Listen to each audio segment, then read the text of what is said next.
Mahakanishon, who is taking care of this retreat.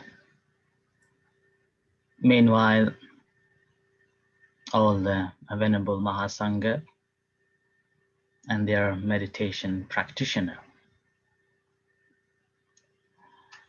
So I was informed that there are over 100 people registered for this retreat, and this is a third sessions of the retreat. I am really privileged and honored to be here with you all and sharing some of my understandings and some of my experiences with you all. As you are master's degree students, once I was in your position too, and it was a long time ago, about over 15 years ago. I was a student at the Mahachula University, studying both bachelor's and a master's. And we also had to go to meditation retreats, as you are doing now. Only difference would be we had to go to the different places, whereas you are practicing alone at home. Before going into detail any practices, since I am coming to speak with you all a couple of times throughout this 10 days practice, I think I will give you some basic information about me, myself, and so that you know where it is coming from. So I wasn't a born Buddhist. I was born in Nepal, and somehow I come across with Buddhism and had an opportunity to practice meditation. And that meditation helped me to walk on this path. It was so fascinating that what a wonderful path it is. And meanwhile, I never thought to myself that I would be coming to in this stage as someone who is guiding and instructing in meditation. And I even never thought that I will travel to West and living in Scotland, establishing a meditation center and teaching meditation over here. All the journey just took place as along the way I practiced and studied the teachings of the Buddha. So after becoming a novice in Nepal, I came to Thailand, and in Thailand, again I stayed in Wat Pak Nam Pasicharan, studied according to Dompasot, Dhammakaya meditation while I was a novice, and then joined the Mahachula University and Buddhist faculty. And that's how I began to come closer to more meditation, both a theory and practice.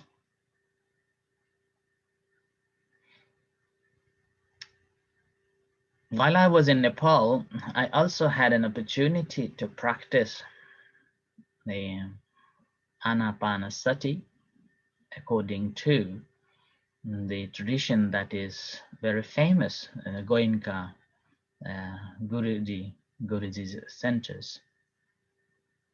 Actually, that inspired me to practice meditation.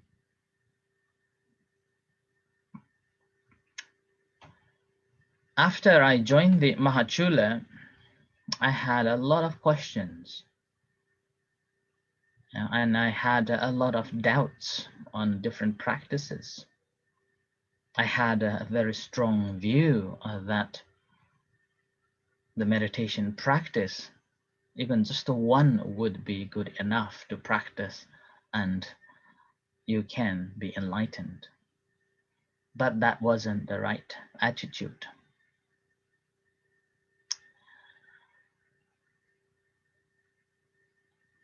And with the practice and study at the Mahachula University, I began to understand even closer and understand more practices due to, as we know, that there are two duties that one has to perform as the Buddha said. That's one is a Gantha Dhura and Vipassana Dhura. Sometimes people say that we don't have to study at all. You just go and practice and everything will unveil. In some extent, it could be right. But it is again, if you have a guidelines, if you have a map, then it's much, much easier to walk according to the map. All what you need is the map and how to read the map. And that is known as the Gantadura. So Mahachula University was not only encouraging us to practice the meditation, but also encouraging us to find out by ourselves what the meditation is about and how we should develop and how we should practice.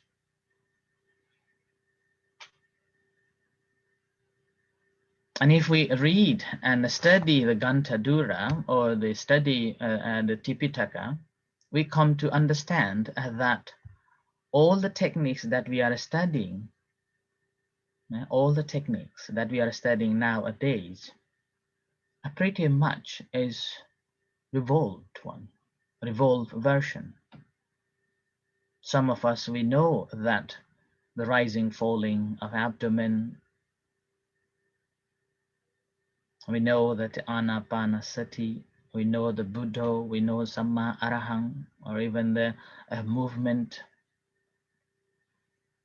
or called dynamic. These are, when we look at it and practice it, if you experiment and compare with the Tipitaka, you realize that these are the modern version of Vipassana meditation or a practice of a meditation. And this we will learn at the university in Mahachula. So in this university, you will gain a theoretical knowledge about the practice and as well as the practical practices too. Now, as we know that the Buddha's teachings is divided into three ways: pariyatti, patipatti, and pativeda. So without pariyatti, if we are walking, is like a blind man walking without, and we do not know where this man is walking to. It will be very difficult, or walking in the darkness without having a light with us. So that's a pariyatti is essential for the comfort travel, or like having a torch as you are walking through the darkness. And this torch or the light is very essential for us. And we have to know how to use it. So the patipatti is we are applying all the knowledge that we have acquired and practicing. But for the patipatti and the pativeda, we don't need to worry at all. It is the result of your practice. You don't have to worry. And obviously, in the practice, there are certain things that we have to follow, certain things that we have to do, and certain things that we have to avoid, which Buddha completely, very clearly said in so many different suttas, discourses. And if you look at even just the Satipatthana, we know that the Satipatthana is in Majjhima Nikaya, in a Digha Nikaya, and also scattered some other places. But even the Samyutta Nikaya, you will see various ways that the Buddha was talking about how important the Satipatthana practice is, and ways to practice Satipatthana for the benefit of all us.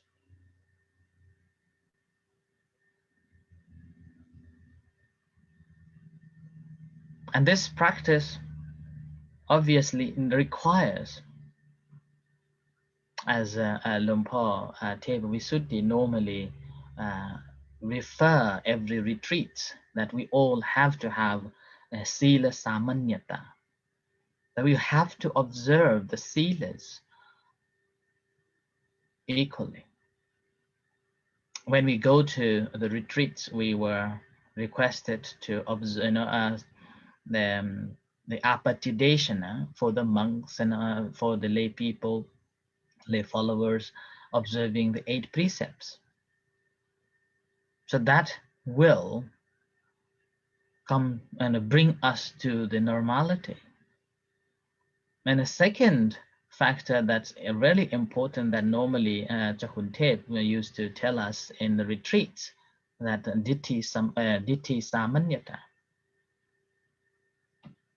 And this Ditti Samanyata is about leaving our old knowledge, all understanding, all the certificates, all the degrees behind the gate, and you come with a plain slate. So empty mind coming into the retreat, and it helps you to develop and understand your own self, because eventually the practice of meditation is about knowing your mind and a body, and which eventually you don't need to bring all the knowledge that you have, all the knowledge that you have read. It doesn't matter how many dhammas that you have understood or have remembered. In a practice, they may not come together with you. These will unveil as you are practicing genuinely and dedication is applied with a full determination, that these dhammas gradually will unfold. And now this is the retreat time. In this Ditti Samanyata, one of very important factors I would like to highlight here, that during the practice, making sure that you are interviewed. And sharing this interviewing or the giving your experiences to the teachers are very important. It is not just helpful for yourself, but also bringing to the same understanding. Furthermore, while we are practicing, we will experience so many different alambanas. Yeah? We experience various things. And those various experiences, if we have no masters, then it can take you to the wrong direction. And you may be holding that, oh, I am enlightened. Oh, I have understood this. Last year, one of the monks, when I was attending the retreat, one of the monks told us a story that once he was meditating and suddenly he had enlightenment, and he thought that he was an enlightened one. So he attained the Sotapanna, and he was so proud of it, and he was so happy with that too, until he met with the master, and the master helped him to come out from that experience or upakilesas. So that's why it's really important for you to gain more progress in your practice. If you're really looking for greater development in a practice, making sure that you're sharing your experiences without hesitation, without trouble. And do not even think that this is only you. Every one of us will be experiencing same thing, similar thing, not the same thing, similar thing, similar experiences. And again, this is depending on our punya, our paramis, our dedication, our determination, and how urgently we are practicing. And that leads to the development of all these experiences. And sharing is really, really important. I really encourage you to share with the teachers what you have experienced. And in a way, it is also a form of checking whether you are practicing or not. Do not think that you can cheat masters in the practice. Although they do not tell you, they do know that whether you are diligently practicing or not. Because eventually it is about the meditation, about the mind and the body. And every one of us has experienced things. And,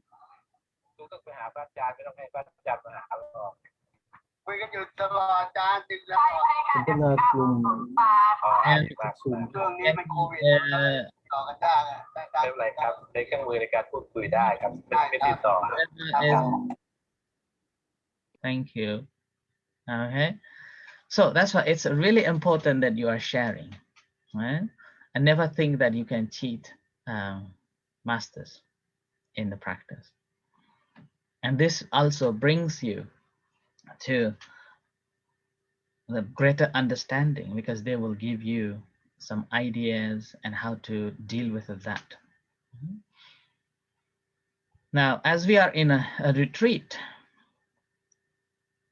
first of all, I know that you are in your own home, in your room, and it's very easy to be diverted, your attention. Easy to pick up a phone, you can make a calls, and easy to pick up a phone and go on a line or Facebook or gazing on something or doing on something. Then that is not what you are here for. Okay? You have to be genuinely practicing. It is not just for the certificate that you are joining this retreat online and saying that, oh, I have completed this 10 days retreat. You have to make sure that you are doing nothing apart from this practice. Only then you will gain the knowledge and fruition. So that's why the first thing you may have heard called the Palipoda, Paliboda. We have to leave everything, all the tasks, all the responsibilities. Right? We have to leave behind everything if you're really looking for understanding of the meditation and gain the practice. You have to leave behind. And only then you will get to learn about yourself. To learn about yourself. And it's very easy that if you don't leave all those palipod or all these obstacles, the hindrances can take you away so easily. Yeah? Hindrance can take you away so easily. So it's very easy that you will be doing something else rather than practicing meditation. You need to be very honest and trustworthy to yourself.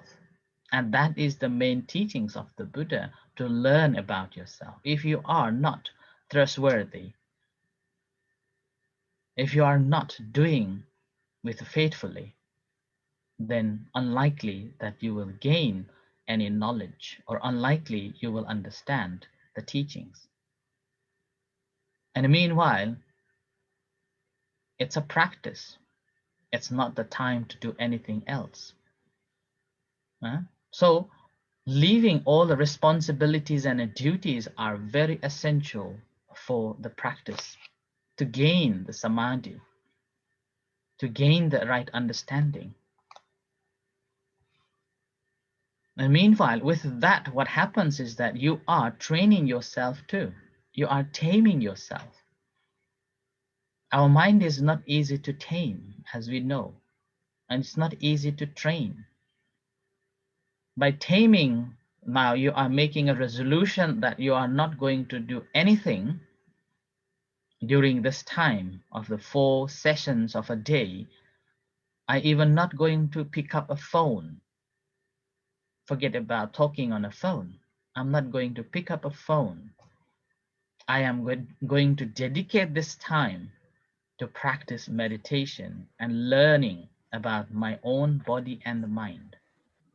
It is not just for the fulfillment of the university's requirement that you have to practice in order to be graduated. Take it seriously, and practicing it is really important.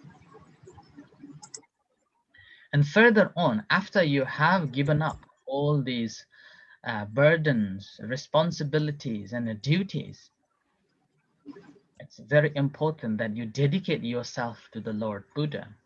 And this is where it comes. How much faith do you have in the teachings, in the Buddha, in the Dhamma? That's why before we start meditation, every time you will be asked to dedicate yourself to the Buddha, Dhamma, Sangha, and even to offer yourself to the teachers. So you can tell to yourself, I dedicate my life to the Lord Buddha by meditating quietly for an hour every time when you're sitting, every time when you are here practicing. Now, if you don't have a faith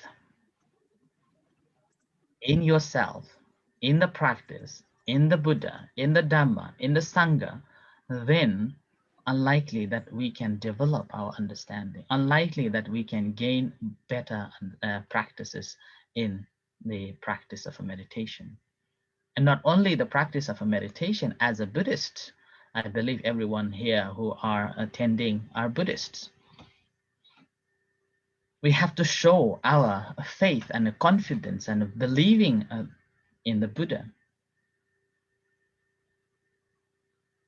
as a real student. There are certain duties that you may have come across in the Singalawada Sutta. We have to dedicate ourselves fully so that we will gain the right instructions from the teachers and the masters. I don't have to tell this again that we are all graduates, grown-ups as well. So we have to show the real faith in the Buddha before we're practicing and dedicating our body and the mind to the Buddha. And that leads and that helps us a lot. Sometimes if we are not dedicating ourselves fully to the Buddha, what happens is that it's very easy, our faith will be shaken. Yeah? Faith will be shaken. And with that, the practice will be shaken too. And with that, our understanding will not be the clear understanding, a right understanding. So that's very important to dedicate this to the Buddha. And you may have heard in Thailand recently, one of the monks cut his head, sacrificed himself to the Buddha. And as a graduate students,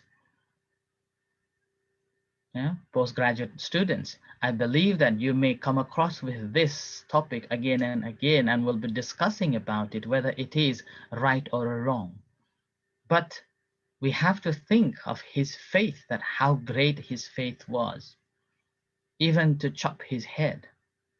Now here, think about ourselves that we are dedicating only for 10 days, 4 times a day. Are we having faith to the Buddha or not? Dhamma or not? Sangha or not? If we really are looking for the development, we should have some degrees of a faith in it. Right? And as I said, it's not just the Buddha Dhamma, but also to the Sangha and to the masters. So we have to give ourselves to the teachers, offering ourselves to the teacher. Imahang Bhagawa Attaphabang Acharyang. So we are offering to the Buddha, to the teachers. And now offering to the teacher is very, very good, so that you have no boundaries between you and the teachers. And whatever problem comes, you can go and talk to them. You can go and talk to them. You can share your experiences. I remember when I was meditating, when about a few years ago, I went to the course in Nepal, where the late venerable Upanjitananda was teaching Satipatthana for 10 days. And out of wanting to know, wanting to develop, I went to interview, and I went to give my daily experience every single day.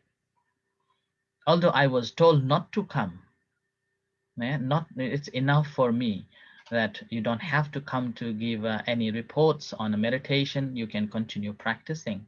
But because I wanted to get more understanding, I went to give and report my practice every day. And that was possible because I have given my time, I have given my body and a mind to him during that time. So whatever our teacher are saying to do during this retreat time, we should be offering our full attention and meditating without any no or in any why. The moment when you are offering yourself in this way, it's very easy that you will gain more understanding. And also that is your teachers are bringing you into the right path, giving you some advices so that you can practice properly.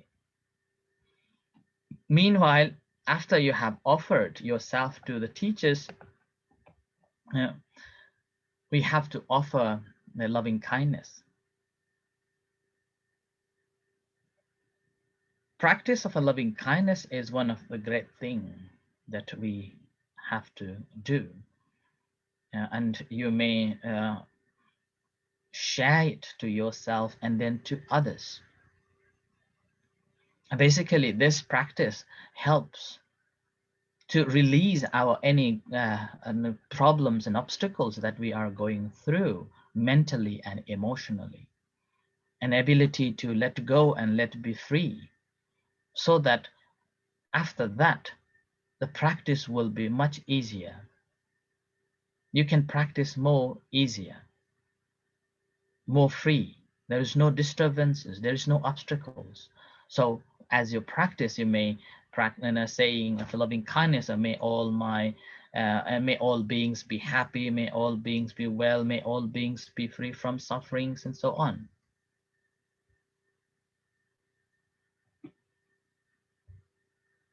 Now, as a university student, it is very easy that we will bring our pariyatti understanding to analyze things. And I believe that you may have heard the story of a Potila, Tucha Potila. Tucha Potila was a very scholarly senior monk. And he, according to the Tipitaka, it appears that he even had about 500 students, monks. And he was teaching them both theory and practice. Now, although he gained enormous knowledge about the scripture, about the pariyatti, but he never practiced it. Because he wasn't practicing, but he was gaining more knowledge, Buddha called him Tucca Potila. Yeah?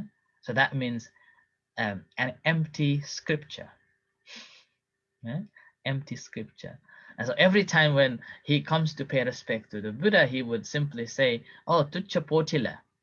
Yeah? Tucca Potila. And which means worthless, yeah, useless. Yeah? And so it's like a useless being a Buddhist. And he, again, does not make any use of the understanding and the knowledge that he had gained. And over the period of a time, he understood that, oh, and he tried to seek for the practice. So he went on with one of the famous students to find out that whether they would teach him how to practice meditation, but neither of them taught him. Right? And finally, it happened that he came across with a 7 years old novice who was again his student. And when he approached him, Tuccia Potila, the Potila approached him, and the first thing the novice told him to do something else first. If you really want to do, or if you really want to follow my instruction, then believe me what I am going to say. And Potila said, "Yes, I will do everything whatever you say." And it was so good for him because he had been traveling to so many other people and other students, but none of them were happy to teach him because he was well versed in the pariyatti and know that how difficult it would be. So that's why they rejected. Whereas this novice monk simply spoke with him that if you want to learn from me, you have to listen me. Will you listen? And Potila said, "Yes, I will." A novice checked him. Yeah? And then after checking, minimized his conceit and truly respected the novice. And after that, novice taught him. Okay, after that, novice taught him how to practice properly. So that's what it's really and the point that we are learning pariyatti a lot during the university classes and courses. And now this is time that we have to give up all those knowledges. I remember when I was a bachelor student in a university, and we were taken to a 10 days retreat in Budamanton. Yeah, Budamanton. And there, I remember one of the nights I think after 5 or 6 days later, one of the nights, Vipassana Chan invited all the participants to ask a question. And there was one monk who questioned to the Vipassana Chan on the basis of Visuddhimagga. And he went on debating that the technique, the Pongyuk or the rising falling technique, doesn't appear and it's not right. And with that, when there was a debate going on, then none of them were accepting. So as a result of that, I think he was given a leave from the retreat. So as a student, we have to offer ourselves to the teacher fully. And with that, it gives us more opportunity to learn the teachings. And meanwhile, when we look at the Buddhist scripture, I know some of you may have come across with the story of Attadatta. Yeah? Attadatta monk, a monk Attadatta, who was also troubling. He was ordained very late, and after that he realized that Buddha had proclaimed that in 4 months' time he's going to attain the parinibbana. So, sorry. And then he told to himself that before the Buddha's parinibbana, I will achieve the arhat. So that's why he went on practicing. He took isolation, solitude, and practice, fully dedicating. And he even ignored that the Buddha is going to pass away. And having seen that, other monks began to gossip about him, began to talk about him, and telling that he is not respecting the Buddha. And this story comes to the Buddha, and Venerable Attadatta was asked that whether you don't have faith in the Buddha or you are having other faiths. In that case, the Attadatta told to the Lord Buddha that no, I have full confidence and faith in you, in your teachings, in your instructions.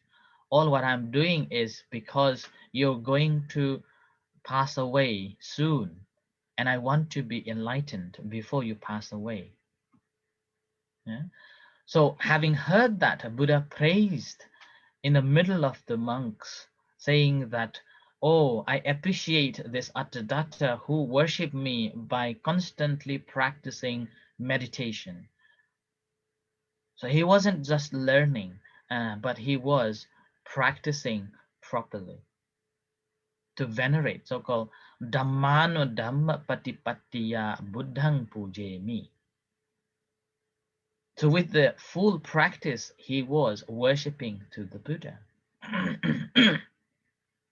And that is what we need to think about it, that in the classrooms we have studied a lot, in the classroom we have learned a lot, but now this is a time to dedicate and practice so that we are being a trustworthy and trustful to ourselves, as well as practicing and honoring the Buddha and even to the teachers. Now, as I said early on, that sometimes people say that, sorry, my throat is just drying.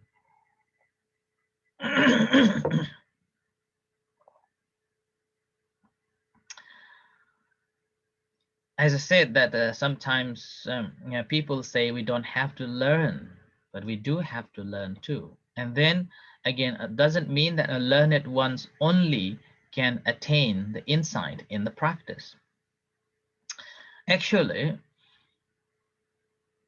we can practice without learning anything, but we have to have a good teacher.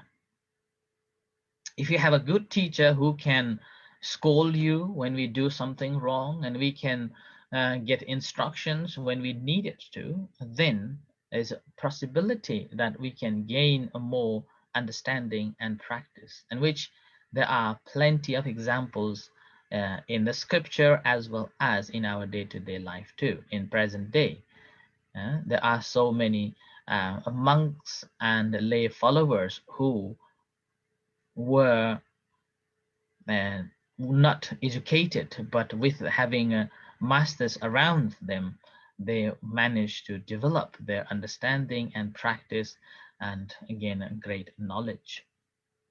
Even in the time of the Buddha, there was a story of a Kujutara.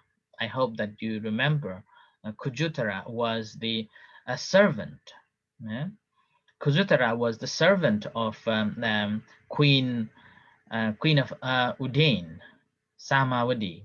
One of the famous story of Samavati. You may know about how much practice the Metta Bhavana she did, despite she was burned to death. Yeah? And Kujutara was unlearned, uneducated. She even was corrupting. hiding money away from Samavati. But later, after heard the teachings from the Buddha, she changed her mind and developed her understanding. So that's why Kujutara, despite of any education, having a good teacher, managed to learn the Dhamma, managed to learn the teachings, and not only managing to learn and understanding it, but also ability to transmit it to the Queen Samavati and the rest of other members in the palace.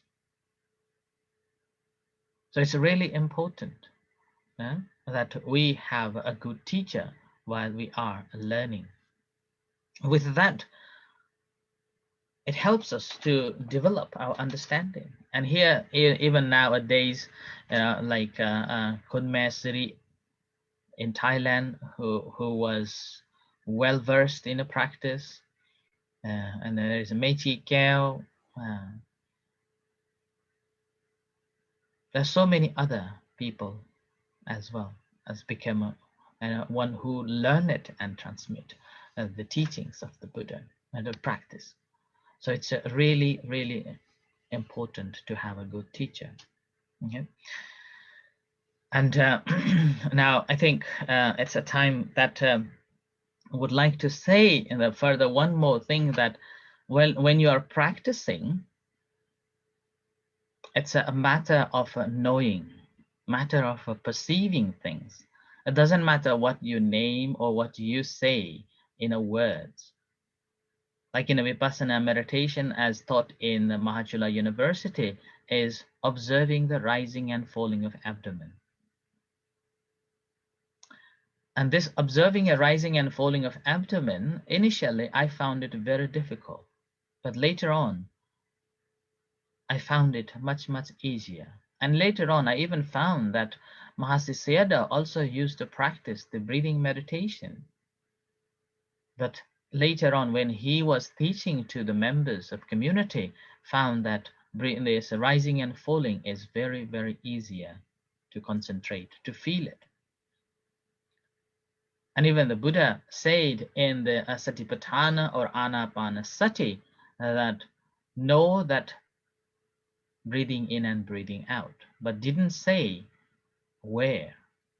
Simply said that Parimukhang Sating Upattapetawa, having a mindfulness at front. Having mindfulness at front. He didn't say that to focus on your nose or focus on your belly. But the masters have developed easy ways to concentrate. And as a result of that, it's these techniques are developed. Paying attention to the nose, paying attention to the abdomen, or even using other techniques. Like forget about the perception of paying attention to the nose or paying attention to the abdomen. If you are genuinely practicing with a seclusion, with a seclusion that you are living isolation and practicing genuinely, as in Satipatthana or even other suttas says that aranyagato wa rukkhamulagato wa sunyakara wa. So basically, you're going away from all the distractions and leaving all the fetters behind, all the responsibilities and duties behind, and taking a seclusion in the one place. And after you have given up all, just pay attention to your body. Observing your entire body as you are sitting and doing nothing. Don't think that you are doing something and you are mindful or you're listening to me. No, you won't be able to do two functioning things at the same time. It's just a delusion that I am a multifunctional. No, you are not. You are not. Because our mind works only one at a time and observes one object at a time. So that's why when you leave behind everything and going into the woods or going into the solitude, and you're bringing your mind to observe your body, as you're sitting comfortably, As you're sitting comfortably and observing your body sitting, what is the most prominent thing that you can observe while you are sitting? Suppose you close your eyes. Yeah, suppose you close your eyes and then observing your entire body sitting. What is the object, or what are you aware of? And that awareness is the breath, nothing more than that. The breath becomes the first object that it's become visible. You can close your eyes, even experiment now, right? Close your eyes and observe the sitting body and notice what happens in your body. And the first object that you become aware is the breath. And here again, when I say breath, take out your perception of paying attention to the nose or paying attention to the abdomen. Take out that perception that I have to pay attention to the nose, I have to pay attention to the belly. Take away that perception. Do not bring that sanya, the perception. Just feel the entire body. And then you realize that breathing in and breathing out is taking place. And this breathing in and breathing out takes place just at the front of us. So we are simply an observer. Yeah, that's why in the meditation you will hear the word observer. So you simply become observer, consciously aware of what's happening in your body. And that I normally call parimukhang sating upattapetawa. You're mindful at front of your own self, observing the entire body. And when you're observing the entire body, you see the breathe in, breathe out. Okay, you see, you will be able to observe the breathing in and breathing out without using any perceptions, without using your sanya that I was taught to pay attention to the breath at the nose, I was taught to pay attention to the breath at the abdomen. You will completely disregard that one and just learn from yourself. And you realize that entire body is breathing, breathing in and breathing out. And knowing this, that the entire body is breathing. And gradually what happens is that as you're paying attention to the breath, the entire body is breathing in, out, in, out. Yeah? Satipatthana say, knowing that breathing in and breathing out. That moment, as our mind becomes concentrated, as our mind becomes calmer, focused in the breath, gradually it simply narrows down. Yeah? Because our mind can't observe an entire body all the time. It needs somewhere, some place, small place. And that's how we are able to observe in a particular place, whether it's in the nose or in the abdomen. And here you will be surprised to see that the easy to observe as you breathe in and breathe out would be the abdominal rising falling. And here abdominal rising falling, again, it's happening whether you notice it or not, ever since we are born. And it's a functioning at all the time. It's a movement taking place. And this is not from what I am saying, but your experience tells you that this rising and falling is taking place. And again, this rising and falling of abdomen is not the complete of the practice. A rising and a falling is just the beginning of the practice. It's the preliminary practice. And over the period of a time, you will learn that how this rising and falling takes place, and how this rising and falling functions, and how this rising and falling links with our practice to deal with our bodily functions, to deal with our in the mind, and how can we go into further development, further understanding according to the Satipatthana.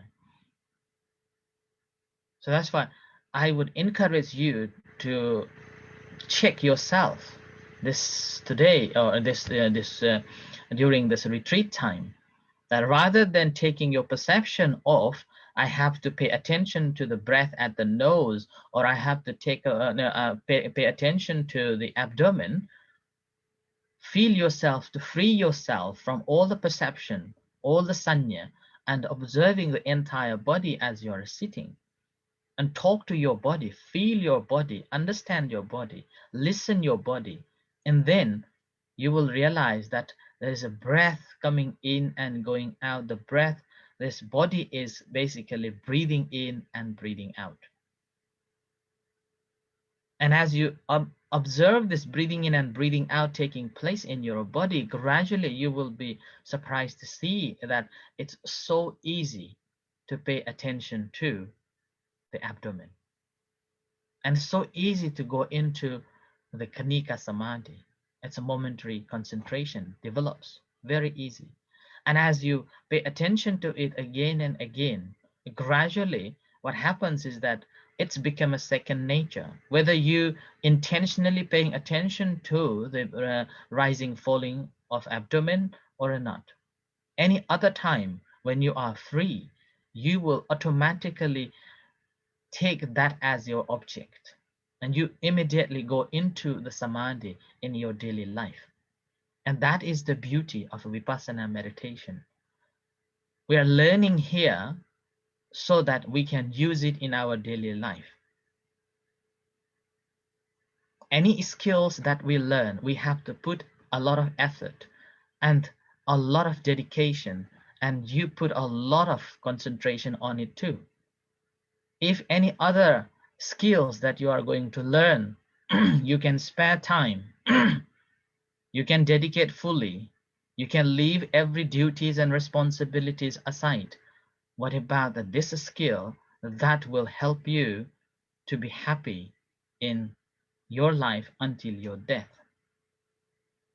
So I encourage you to spare your time and fully dedicate yourself, as the Buddha said, urgently, atapi.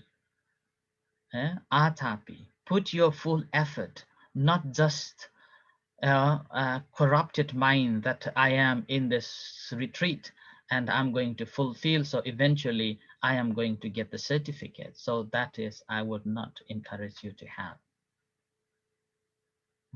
So with this, today I would like you to experiment by yourself that this time today, leaving all your sanya, leaving all your perceptions about the meditation, and communicate with your own body and with your own mind, what's going on, what's happening, and whether you can observe the breath or not.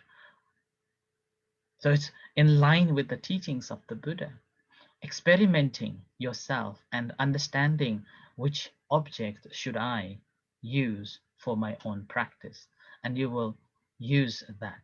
And you will understand that the rising, falling of abdomen is also happening in line with the breath. And then why it is so easy and why is it so supportive to develop our meditation. So throughout this 10 days time that's coming, I hope that you will dedicate your time as you dedicate to learn any other skills. So this practice of a meditation, and genuinely you will be practicing, gaining not only the pariyatti knowledge, but also practical knowledge and understanding from your own experiment, your own practice, and continue practicing. So with this, I end here for my first day appearance to you, although I am a little bit of harsh today. Just would like to encourage you to practice, encourage you to learn and dedicate this practice, because in the West, learning meditation is so expensive. And you are so lucky that in the university you have so many great masters available there, and then great teachings that there. This is a great opportunity that you will use it properly and learn it properly, so that it will help you to gain understanding, as well as later on as you come out from the retreat or come out from the university, you will able to transmit or teach other members the proper way and proper practice, so that they will also gain the benefit and happiness. So with this, I wish you all the best, and may you all be well and happy throughout this time, and may you all gain good samadhi and good understanding, and if possible, liberate yourself, become the at least of a sotapanna or enlightenment. May you all be well and happy. Thank you for listening. Sadhu. ก็กราบขอบพระคุณอาจารย์ธรรมาสุคนที่ได้ให้ธรรมะกับโยคีผู้ปฏิบัติธรรมที่อยู่ในเมืองไทยนะแม้ว่ามีบุญวาสนาร่วมกันอยู่คนละซีกโลกยังมีวันพบกันได้นะเห็นหน้ากันได้นะบัดนี้เวลานี้หลายท่านนั้นก็มีความภาคภูมิใจตัวผมเองได้ฟังแล้วก็มีความสุขกับธรรมะข้ามโลกนะคนละประเทศนะดังนั้นก็ขอกราบขอบคุณอย่างสูงที่ให้ข้อคิดและให้กำลังใจกับโยคีผู้ปฏิบัติธรรมในนามสถาบันวิปัสสนาธุระก็ต้องขอนิมนต์ทุกวันนะครับเวลาถ้าอาจารย์มีเวลาว่างครับก็ขอกราบขอบคุณอย่างสูงครับขอบคุณครับขอบคุณครับในช่วงโอกาสต่อไปนะสำหรับโยคีผู้ปฏิบัติธรรมในช่วงนี้อยากจะให้โยคีผู้ปฏิบัติธรรมนั้นได้ทำภารกิจส่วนตัวสัก5 นาทีนะเข้าน้ำท่าเรียบร้อยและจะได้เข้าสู่ช่วงของการปฏิบัติธรรมะยืนเดินนั่งนะในกิริยาบทสืบต่อไปนะ5 นาทีนี้ให้เป็นเวลาที่เรียกว่ามีค่าที่สุดนะครับหลังจาก5 นาทีแล้วผมก็จะนำสวดมนต์และได้พาปฏิบัติในขณะปฏิบัติอาจจะมีเจ้าหน้าที่ในส่วนวิปัสสนาธุระนะครับสังเกตดูความเคลื่อนไหวนะขอให้เปิดกล้องทุกรูปทุกท่านด้วยนะครับในช่วงนี้ก็ให้เป็นเวลาทำธุรกิจส่วนตัวนะใครจะดื่มน้ำดื่มใครจะเข้าห้องน้ำเข้าและใครจะทำสิ่งใดให้รีบทำ5 นาทีนะครับ5 นาทีเป็นโอกาสที่ก่อนจะได้ปฏิบัติเพราะว่าเราฟังธรรมะเป็นภาคภาษาอังกฤษหลายท่านก็ฟังออกบ้างหลายท่านก็เรียกว่าฟังไม่ออกบ้างแต่ก็ดีใจนะซึ่งคนไทยไปยังต่างประเทศแล้วยังพูดภาษาอังกฤษนั้นให้แก่เราได้ฟังและเป็นธรรมะอยู่ในต่างแดนคำว่าธรรมะอยู่ในต่างแดนนั้นมีเยอะข้อคิดข้อปฏิบัติภาระหน้าที่การงานในต่างแดนนั้นหลายวันท่านก็อาจจะมาพบกับโยคีนะในเมืองไทย